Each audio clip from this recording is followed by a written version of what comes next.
Nous allons continuer notre enseignement sur la troisième partie de Genèse 6.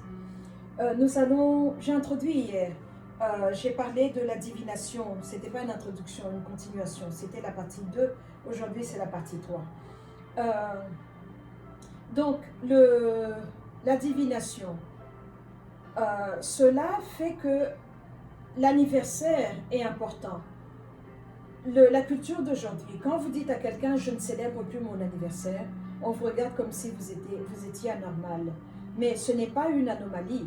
Ce n'est pas une anomalie parce que quand vous regardez quelqu'un qui doit faire votre charte astrologique, doit savoir où est-ce que vous êtes né et quand est-ce que vous êtes né. Et c'est là un point de contact par lequel ils peuvent entrer dans vos vies. Et aussi, donc, quand vous regardez, la divination est connectée totalement à vouloir questionner, savoir. C'est une forme d'espionnage ou de vouloir savoir. Et quand on veut savoir ce que vous ne devez pas savoir, alors vous avez des problèmes avec Dieu. Parce que Dieu, notre Père, nous demande de ne pas questionner les astres.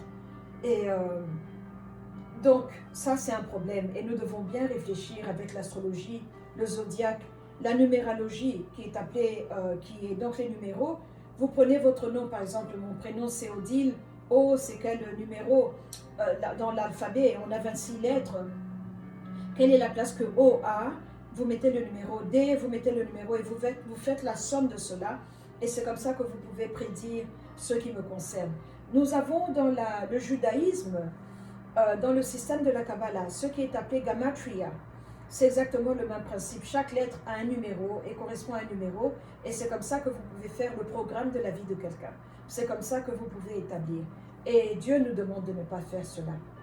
Donc, voilà la conclusion d'hier. Maintenant, on commence aujourd'hui. Je vous ai parlé des temples. Nous allons parler des temples des géants. Parce que ces géants-là voulaient voler la gloire de Dieu le Père. Pour voler la gloire de Dieu le Père, il faut avoir des prêtres. Parce que c'est le prêtre qui officie le culte. Et c'est comme ça qu'ils ont, par les femmes qu'ils ont épousées, eu des enfants. Et ces enfants étaient anormaux. Parce que la façon dont Dieu le Père a fait les choses, quand un chien s'accouple avec une chienne, ils produisent un bébé chien. Un cheval avec un cheval, ils produisent un cheval. Chaque espèce se reproduit selon son espèce. Mais eux, les anges de Dieu, et nous, les êtres humains, sommes deux choses totalement séparées. Ils n'avaient pas le droit de s'accoupler et de produire une génération. Ce n'était pas dans le programme de Dieu. Ce n'était pas dans le plan de Dieu. Il n'a pas aimé cela. Alors, ils se sont accouplés, ils ont produit des choses qui étaient des abominations. C'est le mot qui est utilisé dans la Bible. Et ils étaient très grands de taille. Et je crois comprendre, j'ai vu qu'ils peuvent prendre l'apparence qu'ils veulent, parce qu'étant anges, et ils ont le droit légal d'être ici sur terre par leur maman, parce qu'ils sont des créatures, par leur maman, ils ont le droit du côté des humains, parce qu'il y a le droit du côté des anges. Et c'est comme ça que nous voyons qu'ils ont établi un culte d'adoration. Et ils ont dit aux hommes ce qu'il fallait, ils ont donné les directives. Et c'est comme ça que nous voyons ces structures dans le monde, qui sont très grandes. Vous vous dites comment est-ce qu'un être humain a pu soulever un bloc pareil. Ce n'étaient pas des êtres humains. C'est eux les géants, parce qu'ils avaient une force inhabituelle. Ils étaient très grands de taille. Goliath, qui n'avait que 13 pieds, 13 feet, dans la Bible, était parmi les plus petits de taille des géants. On vous parle de géants qui avaient 44 pieds. Je ne peux pas imaginer dans ma tête quelqu'un qui... Moi, j'ai... dans les pieds, je suis 5 pieds 4 inches. Je ne peux pas imaginer quelqu'un qui a 44 pieds, à quoi il peut ressembler. Dans ma tête, je ne vois pas ça. Mais pourtant, on nous dit qu'ils étaient ici sur Terre. Mais comme leur goal n'était pas de tuer les femmes, mais d'avoir des bébés avec elles, alors ils avaient la possibilité de se réduire, s'accoupler avec une femme humaine, et puis redevenir ce qu'ils étaient. Sinon, ils allaient finir la population des femmes. Or, le goal n'était pas de les tuer, comme je vous l'ai dit, mais de produire des bébés. Ils avaient besoin de leur ventre pour produire des bébés, produire une race qui devait être leur extension. Et c'est comme ça qu'ils ont produit cette race de rebelles, cette semence que nous avons ici. D'aucuns peuvent dire que c'est la semence de Caïn qui avait tué son frère Abel. D'autres peuvent dire que c'est la semence du serpent. Jésus lui-même nous parle de ivraie, il nous parle de chèvre. Alors, il faut aller maintenant dans les cultures où vous avez les 12 animaux dont je vous ai parlé hier, le zodiaque, et vous allez voir que chaque animal qui est dans le zodiaque chinois a ses enfants ici sur Terre. Nous sommes ici avec eux. Donc, vous avez les enfants du chien, vous avez les enfants de l'ours, vous avez les enfants du porc, vous avez les enfants du serpent. Vous avez les enfants de tous ces animaux-là. Et ils ont les caractéristiques de leur papa. Parce que c'est le papa qui était esprit et la maman était humaine. Alors nous avons ces créatures ici sur Terre et c'est eux qui sont les pasteurs, les évangélistes, les prophètes, les professeurs de ce système-là. De la même façon d'où nous sommes, nous faisons ce travail-là, mais pour le système de Jésus. Et c'est comme ça qu'il fallait faire des cultes. Donc vous allez entendre dans les différentes mythologies, le fait même qu'on appelle mythologie, ce n'est pas le mot mythe est la racine du mot. Un mythe est une chose qu'on raconte, qui n'a pas existé. Non, ces choses-là ont existé. Regardez, chez les Égyptiens, il y avait ce dieu qui avait une tête de faucon et un corps humain, une tête de chien, ce qu'on appelle cynocéphale. Au XVe siècle, l'Église catholique avait un saint. Vous pouvez faire des recherches. Qui avait une tête de chien, mais il était un saint dans l'Église catholique. Et on nous parlait de peuplades de cynocéphales, des villages de personnes qui avaient une face de chien, mais un corps humain. Ils étaient poilus et leurs mains avaient des griffes comme un chien. Ils se mariaient entre eux, mais bizarrement, après le XVe siècle, ils ont disparu. Ils ont disparu et on en avait partout parce que j'ai fait des recherches sur l'Internet et j'ai vu qu'il y en avait en Afrique. Les enfants du chien, il y en avait en Inde, le continent indien, parce que c'est un grand pays, la taille d'un mini-continent. Même en Europe, on en avait. On les appelait cynocéphales. Faites des recherches, vous allez voir si ça vous intéresse. Donc c'est eux qui ont amené le culte. Il y a les enfants du loup, et, il y a les enfants de la chauve-souris. Et comment vous allez les reconnaître? Par la nourriture qu'ils mangent. La nourriture qu'ils mangent détermine ceux qui sont. Nous avons en Zambie, dans la province du Copperbelt, des gens qu'on appelle en Kibemba, parce qu'ils parlent le Kibemba, Benambushi, les enfants de la chèvre. Ils sont là. On avait 2 travailleurs qui étaient des Benambushi, c'est ça le nom de leur tribu. Donc ils sont les enfants de la chèvre et ils sont bien noirs comme moi, c'est des citoyens zambiens. Donc ce que je suis en train de vous dire peut déranger, mais c'est la vérité et nous devons nous réveiller parce qu'on est arrivé à la fin des temps.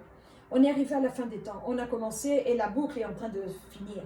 Donc la connaissance va remplir le monde, la révélation va remplir le monde. Les équipes de Satan qui sont méchantes sont en train de sortir, mais Dieu n'est jamais pris de court, lui aussi il sort ses équipes qui sont là et qui sont en train de travailler et que chacun puisse savoir où il est. Parce que les lignes sont en train de se démarquer, on ne peut pas servir lui et lui, on doit choisir qui on sert. Alors, le culte de ces géants-là, c'est quoi? C'est eux qui ont introduit l'homosexualité parce qu'ils commettaient l'homosexualité entre les géants.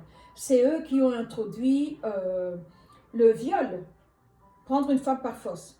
C'est eux qui ont introduit le vampirisme, boire le sang humain, le consumer, pas boire comme on nous montre dans les films d'Hollywood, c'est bien mignon, c'est presque sexy. Moi, je ne le trouve pas, mais il y a tout une littérature, plein de livres, plein de films qui vous parlent de ça et un culte, followers, des gens qui suivent ça. Et ça, c'est venu des géants. L'inceste est venu des géants. Consommer la chair humaine, le cannibalisme, quand vous prenez la racine du mot canis, c'est la viande, en espagnol carne, c'est la viande Baal, la viande pour le culte de Baal, c'est de là que nous avons le mot cannibale. Et ça vous fait réfléchir. Tout ça est venu des géants. Donc, on reconnaît un arbre par ses fruits. Regardez les fruits des peuples et vous allez voir qui ils sont, quelle est leur identité. Et alors, ce culte-là a des prêtres. Il y a des personnes qui sont là debout, qui ont donné, qui ont juré, donné leur vie, qui ont juré qu'ils sont là pour suivre préserver ce système-là, préserver ce culte-là. Ceux-là sont des prophètes et les prêtres. Ils ont prêté allégeance à ces esprits-là. Et c'est ça leur travail, c'est ça qu'ils font. Et donc, nous devons faire attention parce que quand vous regardez à Delphes, dans la Grèce ancienne, il y avait l'oracle, il y avait ces femmes qu'on appelait oracles ou bien vestales. C'était des femmes qui étaient vierges, qui ne connaissaient pas les hommes, mais à des périodes données, quand la saison de l'adoration de ce Dieu-là commence, euh, les disciples de ce Dieu-là venaient au temple et elles devaient s'accoupler, hommes ou femmes, devaient s'accoupler avec l'oracle, qui, elles, prenaient leur mâle et elle leur donnait la bénédiction. C'est ça qu'on appelle la prostitution sacrée dans l'histoire. Même en religion, on appelle ça parce que c'est un culte et ça existe jusqu'à aujourd'hui en Inde. Et quand vous voyez un pasteur, même dans notre Congo, qui vous dit « tu as un problème, je dois coucher avec toi » pour absorber ce mal-là, il y a un prêtre de ce système-là, il n'est pas un prêtre de Jésus. Parce que Jésus est tellement puissant, l'œuvre merveilleuse de la croix fait que vous n'avez pas à vous souiller, vous n'avez pas à forniquer pour connaître le salut. Non, vous quittez la fornication pour aller en Christ, c'est ça la bonne démarche et pas le contraire. Donc là, on vous dit, vous devez coucher avec moi pour casser les liens avec un mari de nuit. Donc sachez que ce pasteur-là est un prêtre de Baal, il est un prêtre de ce système-là. Et regardez-le, d'où il vient, s'il a un enfant du chien, de la chauve-souris ou de la chèvre, et vous allez pouvoir voir. Et ils ont un très grand pouvoir de séduction et de persuasion. Et ils vous font accepter même des choses. Je vous dis, comment est-ce que vous avez pu accepter cela? Mais c'est ça la vérité. Ça existe, c'est un mal qui est là. On ne peut pas prétendre que ça n'existe pas. Mais nous devons nous préserver et identifier cela. Parce que le culte des géants, sur le continent africain aussi est là. Il est là. Alors là où vous voyez des gens, des familles où il y a des incestes à chaque génération, c'est très fréquent. Alors sachez qu'ils se connectent, ils sont dans le culte. Parce que c'est un culte qui n'est plus... Jésus nous a aimés. Il est mort pour tout le monde. Il nous a dit à tous ceux qui ont cru en lui, à eux, il leur a été donné la possibilité d'être appelés enfants de Dieu. Quand vous croyez en lui, vous devenez un enfant de Dieu. Et comment est-ce que vous allez entrer? Vous entrez, on vous donne la Bible, qui est la parole écrite de Dieu. Mais aussi, il a dit qu'il allait écrire sa loi sur nos cœurs, sur les tablettes de nos cœurs. Il écrit sa loi. Donc le Saint-Esprit, ça c'est son travail, c'est lui qui nous dirige dans toutes les vérités. Mais maintenant, quand vous avez les enseignements de la nuit, parce qu'il y a des écoles de la nuit, où l'Esprit qui vous tient, qui est votre propriétaire, vous emmène et il vous apprend des choses. Et c'est là où vous voyez que le viol est une chose qui revient dans une famille, dans une lignée. Alors sachez que c'est connecté à là. Pourquoi? Parce que de la même façon où notre Jésus à nous, Malachie, qui est le dernier prophète, l'appelle le soleil de la justice, celui qui est venu avec la guérison sous ses ailes. Le soleil, il parle de celui qui est venu. 400 ans de silence entre l'Ancien Testament et le Nouveau Testament, Dieu n'a plus parlé.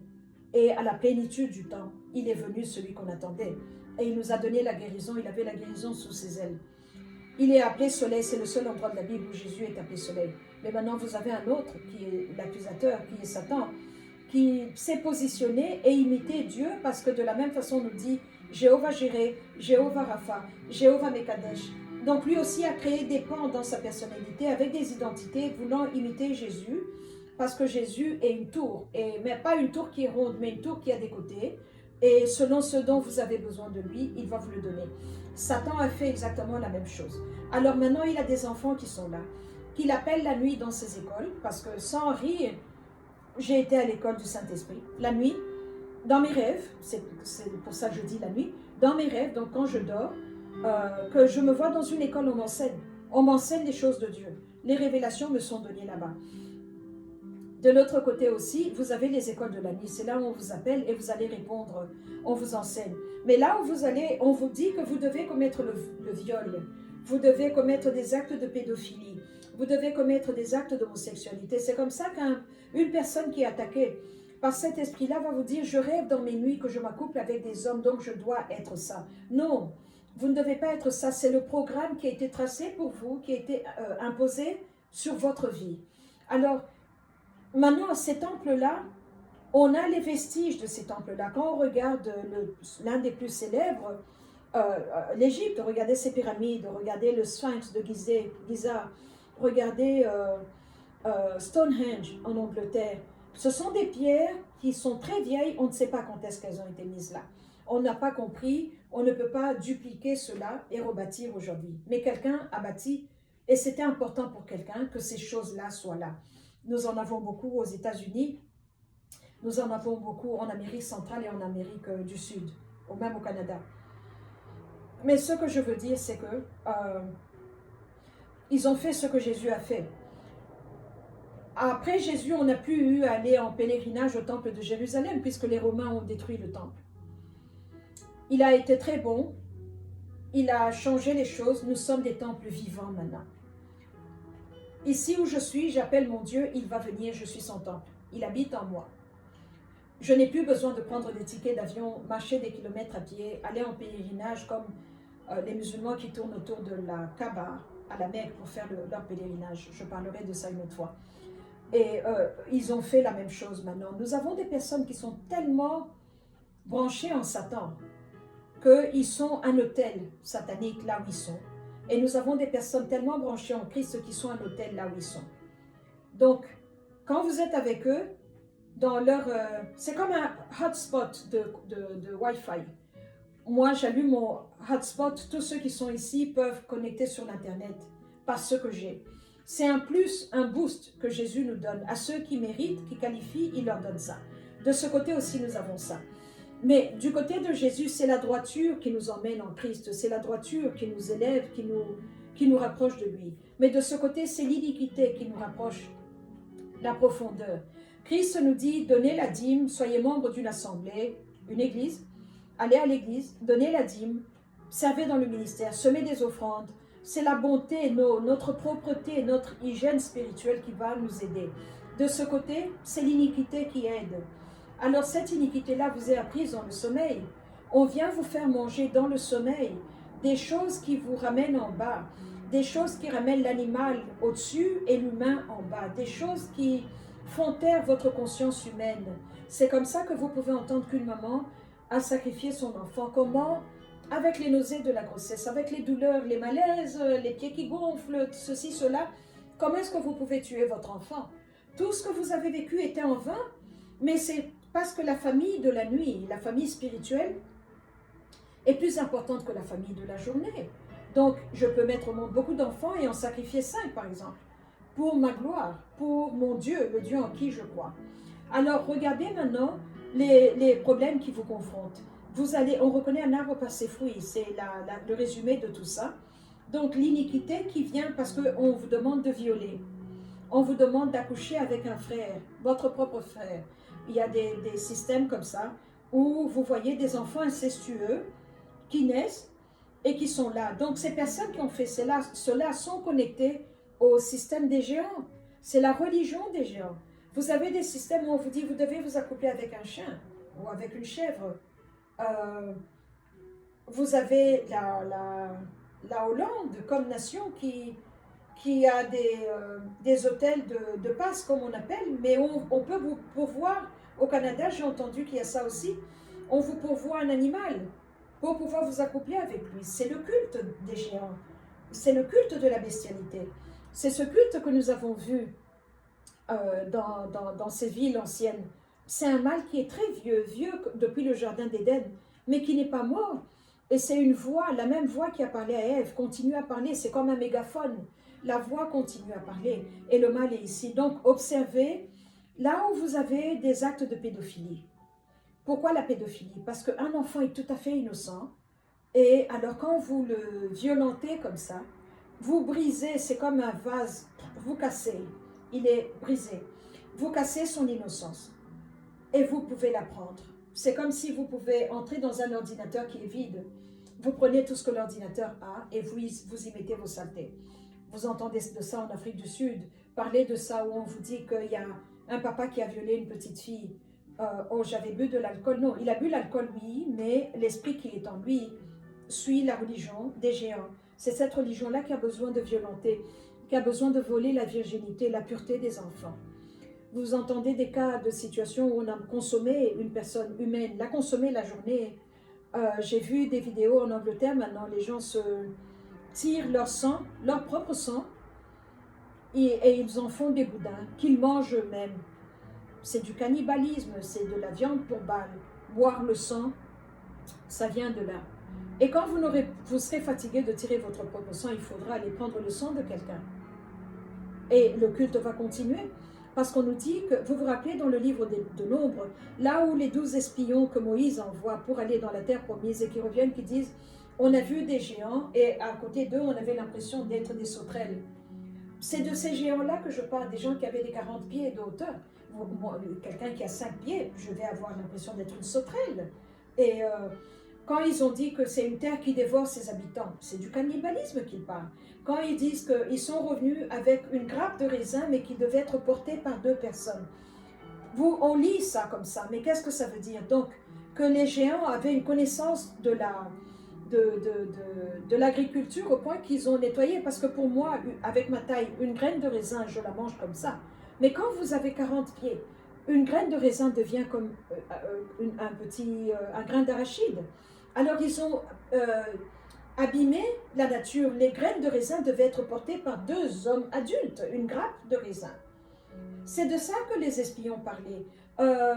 Quand ils parlent dans le psaume 27, je crois, là on dit que quand mes ennemis s'approchent pour dévorer ma chair, they stumble and they fall.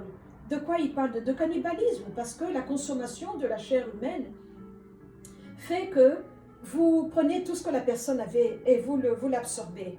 Et ça me rappelle le film qui était célèbre dans les années 80, Highlander, avec Christophe Lambert et Sean Connery, où vous coupez la tête de quelqu'un, vous voyez des couleurs de lumière qui sortent du corps de la personne, qui entrent dans votre bouche, et vous prenez cette force-là.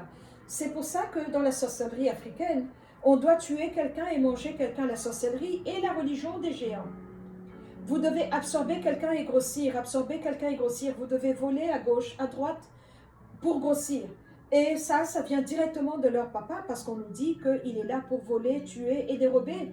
Il n'a rien de bon à créer, il n'a pas créé, il ne peut pas créer, il n'est pas créateur, mais il prend. Il prend, c'est la religion des géants. Et donc, commencez à ouvrir les yeux, regardez les pasteurs. Ces pasteurs qui vous demandent de faire des bises à des têtes de porc. Il doit probablement être un enfant de porc lui-même. Et c'est le culte des géants, parce que le porc et Jésus, comme je vous l'ai dit, ne se rencontrent pas. Jésus était un juif, il mangeait cachère. Un porc ne peut pas entrer dans sa maison. Donc, quand vous dites pasteur de Jésus, mais vous avez des têtes de porc, donc ça veut dire que vous êtes un enfant du porc, c'est le culte du porc que vous faites. Donc, reconnez-les par leurs fruits. Le nom ne veut rien dire. Pasteur, évangéliste, berger, ça devient même ridicule. Parce qu'ils n'ont pas été appelés, ils se sont appelés eux-mêmes, ou quelqu'un d'autre les a appelés. Et nous en avons beaucoup sur tous les continents. Donc ce mal que je suis en train de dénoncer n'est pas seulement dans une seule ville, dans un seul continent. Toutes les couleurs sont affectées. Vous allez aller en Chine, vous allez voir le culte des géants être fait d'une autre façon. Eux, ils vont même vous dire que nous sommes les enfants du dragon. J'avais des amis thaïlandais qui m'ont dit qu'ils étaient les enfants du porc, qu'un jour, un porc est venu, il est descendu du ciel, il s'est accouplé avec leur maman, une femme humaine, et ils ont eu la population thaïlandaise.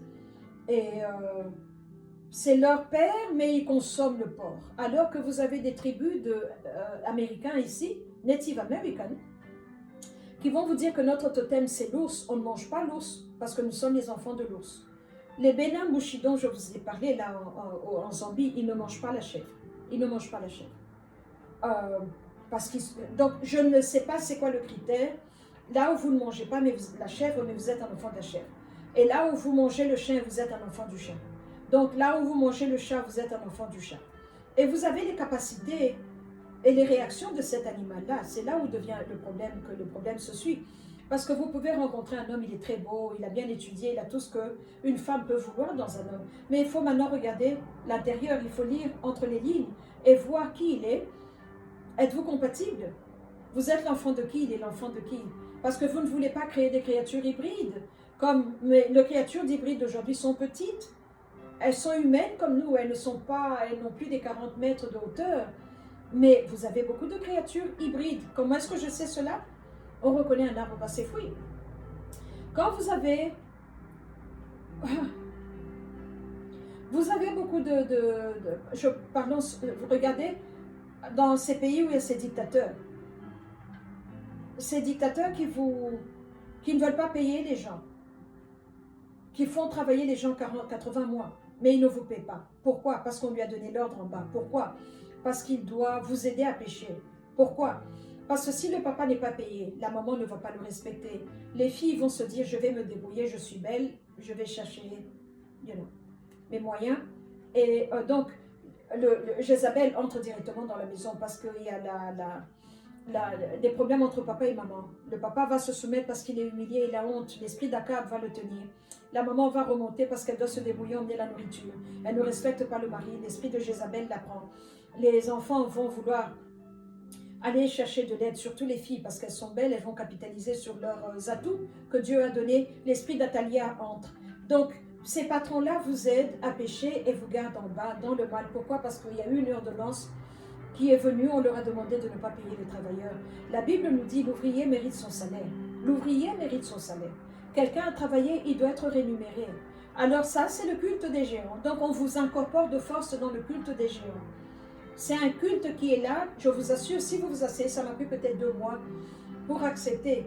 Nos temples peuvent ne pas être visibles maintenant, les temples de ces géants-là, à notre génération.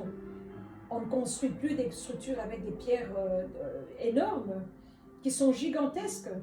Et gigantesque vient de gigantes, géant. Nous avons des terres entières, la Patagonie, à la pointe de la Chili, là en bas. C'était la terre des géants, c'est ça que ça veut dire, Patagonie. Donc, ils ont existé. Et où est-ce qu'ils sont aujourd'hui? Ils sont en dessous de la terre. Ils sont en dessous de la terre parce que la terre est ronde, mais elle est creuse. Nous, on est ici au-dessus. Et eux, ils sont là en bas. Ils attendent le moment propice pour sortir et ils vont sortir. Et nous devons rendre gloire à Dieu pour celui qui retient. Le Saint-Esprit qui est là, qui nous aide et qui nous protège. Alors, pendant qu'il est temps, cherchons l'Éternel. Pendant qu'il est temps, enlevons l'enfance sur la tête. Paul a dit, j'étais un enfant, je mangeais comme un enfant, je parlais comme un enfant. Nous devons grandir. À vous de grandir. Êtes-vous un chrétien social et culturel? Ou bien vous êtes un chrétien parce que vous avez vu Jésus dans ses yeux? Parce que quand vous l'avez vu, vous changez. Moi-même, je ne me reconnais pas. Non, honnêtement, je ne me reconnais pas. Ce que j'aimais, je n'aime plus. Ce que j'étais, je ne suis plus. Il y a des moments où je lui dis, comment tu as fait ça? Je ne sais pas comment il a fait. Mais je suis une nouvelle créature en Christ. Et nous avons beaucoup de chrétiens culturels dans l'église qui viennent à l'église parce que de telle heure à telle heure, papa m'emmenait à l'église. Et en fait, Dieu est un peu le Dieu de leur papa, pas totalement leur Dieu à eux. Et vous avez une autre qualité de chrétien qui a peur de la guerre spirituelle. Avoir peur ne vous épargne pas. J'ai connu des gens qui m'ont dit, arrête de prier, tu pries tôt, tu vas irriter Satan. D'autres personnes qui m'ont dit, attention, tu montes trop vite, il va y avoir des démons. Mais le Saint-Esprit m'a répondu cette nuit-là, il m'a dit, ok, new level, new demons, but new level, new angels also. New levels, new weapons. Donc nous devons aller de gloire en gloire, de révélation en révélation. La profondeur appelle deep call unto deep. Nous devons changer, nous devons grandir. Sommes-nous des chrétiens culturels? Est-ce que nous sommes en train de prier de la même façon? Nous devons identifier les gens et les catégoriser parce que ce n'est pas parce qu'on est beau, ce n'est pas parce qu'on s'habille bien. On est dans l'église, on dit tous Alléluia, praise the Lord, que nous sommes tous les enfants de Dieu. Livrés et ici avec nous, la religion des géants est pratiquée ici sur terre. Maintenant, à l'époque des iPads, c'est même pire parce que l'Internet aussi nous prêche un autre message. Donc nous devons savoir, nous devons choisir et être des chrétiens responsables. Pourquoi est-ce que vous avez choisi Jésus? Pourquoi Jésus n'est pas Allah? Pourquoi Jésus n'est pas Krishna? Pourquoi? Vous devez savoir cela. Vous devez savoir cela parce qu'une fois que vous savez, alors vous allez pouvoir consolider votre relation, aller de profondeur en profondeur et recevoir plus de lui. La parole de Dieu, c'est ça qui sauve. Pas la bonté de cœur, pas la disposition de cœur, pas que j'ai été généreux, j'ai aidé les pauvres. Ça compte, mais tout ce dont nous avons besoin, c'est croire en Christ, parce que Christ est la vérité. Et là où la vérité est, le mensonge ne peut pas être. Là où Christ est, il doit régner et être le Seigneur des Seigneurs. Christ est absolu. Il ne peut pas être mélangé à autre chose. On ne peut pas faire le syncrétisme et dire « Je suis en Christ, je fais le culte des ancêtres aussi. Je suis en culte, mais quand on m'appelle pour aller manger la viande de chien, je vais manger la viande de chien. Quand on m'appelle d'aller m'accoupler avec un chien, je vais le faire. Euh, je prie avec des gens qui voient des choses atroces dans leur sommeil. Mais c'est une réalité. Vous ne devez pas vous réveiller et dire c'est juste un rêve. Non, c'est là où votre esprit est. Parce que la vie que nous vivons est spirituelle d'abord. La plus grande vie est spirituelle et celle que nous voyons, les choses physiques et les secondaires. L'état de vos rêves peut vous aider à voir où est-ce que vous êtes. L'état de vos rêves peut vous aider à jauger, à savoir que vous devez encore continuer à prier, que la bataille n'est pas finie, que le Saint-Esprit est là, mais il n'est pas encore totalement en vous, parce que vous devez être un. Il doit être comme une main et au-dessus d'un gant. C'est comme ça que nous devons être. Voilà pour les temples de géants. Ce sont des temples qui ne sont plus visibles. Et encore que vous pouvez voir dans les news très périodiquement, quand il y a le solstice d'hiver, solstice d'été, vous avez des gens qui vont sacrifier, qui vont faire des offrandes de libation, brûler de l'encens à Stonehenge, qui vont là où sur les montagnes des serpents ici, qui vont offrir des sacrifices devant ces vieux temples-là. Le feu qui était là est alimenté par les hommes d'aujourd'hui. Le culte qui était là ne peut pas mourir. Là où il y a un culte, il y a la mort. Le culte ne meurt pas. C'est comme ça que moi, une enfant qui suis née en 1965, je peux me battre avec un démon qui était entré dans ma famille au XVIIIe siècle. Parce que cet arrangement-là, la parole qui a été échangée, n'est pas morte. Pour qu'elle puisse mourir, il faut que quelqu'un aille la tuer. Pour qu'elle puisse mourir, il faut que quelqu'un la tue, l'annule avec la puissance du Saint-Esprit, avec la force du sang de Jésus, et alors maintenant faire entrer Jésus dans la famille. C'est comme ça que ça se passe. Tout contrat doit être annulé. Tant que vous n'avez pas annulé, tant que vous n'avez pas résilié le contrat, il est valide, il est valable. Et c'est ça le problème qui est là. Donc c'est une réalité. Pour vous qui ne voulez pas prier, prier, je veux dire vous engager dans la guerre spirituelle, comment est-ce que vous allez reprendre ce qui est à vous? Comment est-ce que Dieu peut vous bénir si vous avez des trous? Vous voyez mon pull ici, il a des trous. Alors Dieu vous verse des choses, mais tout tombe. Vous devez être pouvoir capable de tenir dans vos mains. Et comme ça, il augmente, et vous grandissez en Christ et vous allez de l'avant. Donc, le choix vous revient, la décision vous revient. Je vous conseille vivement de changer. Nous devons jeûner plus. Nous devons lire la parole de Dieu. Nous devons analyser qui sont les personnes autour de nous, qui nous nuisent, qui causent des problèmes. Quels sont les problèmes que nous avons dans la famille? Et qui est un enfant qui continue le culte des géants et qui fait le culte de Jésus.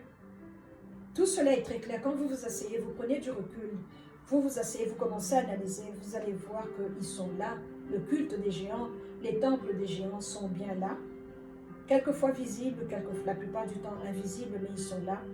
Et ils ont beaucoup de pasteurs et malheureusement ces pasteurs-là ont le micro, ils prêchent. J'ai eu à voir certains pasteurs sur l'internet, sur YouTube. Vous regardez un pasteur et vous vous dites, mais il est nul. Il est nul. Moi, je le vois nu et il tient le micro. Mais il vous dit Alléluia. Il n'a pas sa tunique d'adoration et de louange, donc il n'a pas la tunique de Dieu. Et quand on n'a pas la tunique de Dieu, ça veut dire qu'on ne connaît pas Dieu. Ça veut dire qu'on n'est pas de Dieu. Ça veut dire qu'on n'a pas été envoyé par Dieu. De quel droit est-ce que vous prêchez? Qu'est-ce que vous prêchez? Avec quelle puissance êtes-vous en train de prêcher? On doit savoir. On doit savoir. On est à la fin des temps. Livrer est dans l'église. Livrer veut dire au blé maintenant comment faire, comment fonctionner, comment prier, comment prêcher. Et vous devez savoir où vous êtes, à qui vous êtes, pourquoi vous faites cela. Et par-dessus tout, à qui est-ce que vous appartenez et à qui est-ce que vous avez fait allégeance.